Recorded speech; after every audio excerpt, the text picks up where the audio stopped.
Bonjour, c'est Martial pour ce tutoriel et aujourd'hui nous allons parler de la loi des rendements décroissants en microéconomie. Voilà.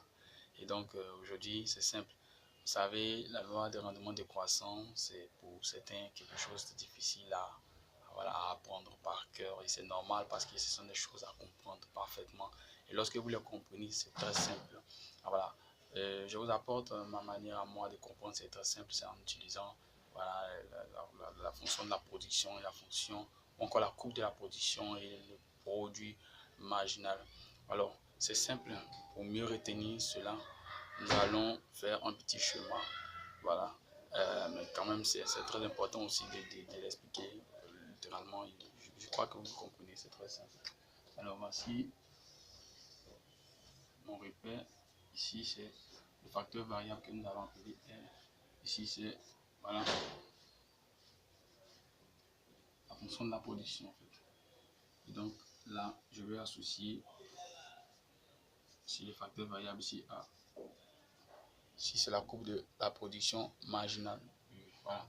Et donc, on va dessiner. Voilà. Ça, c'est la fonction de production.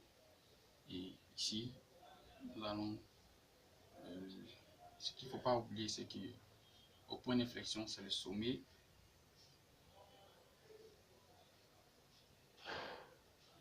De la fonction de la position marginale.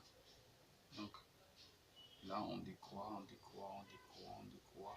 jusqu'au sommet de celui-ci.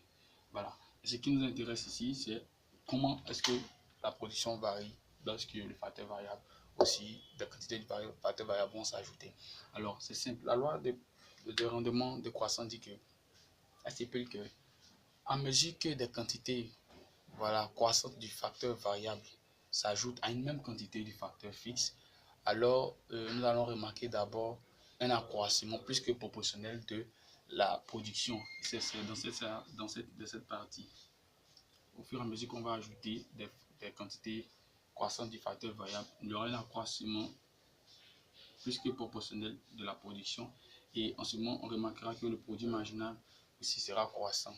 Et lorsqu'il va atteindre son seuil optimal, il y aura toujours un accroissement, mais cet accroissement ici sera moins que proportionnel. Parce qu'ici sera plus que proportionnel. Vous remarquez l'accroissement très rapide de la production. Et donc après son seuil maximal, on va voir que la production voilà, va croître, mais de manière moins que proportionnelle. Tandis que le produit marginal du facteur variable va décroître. Et voilà, c'est tout. Au fur et à mesure qu'on ajoute, il y a un accroissement ici, mais il y a un décroissement. Et cet accroissement est moins que proportionnel, tandis que cet accroissement est plus que proportionnel lorsque le produit marginal augmente et après le produit marginal diminue lorsqu'il atteint son seuil. Et voilà, c'est tout. Ce que j'aimerais ajouter, c'est que lorsque le produit marginal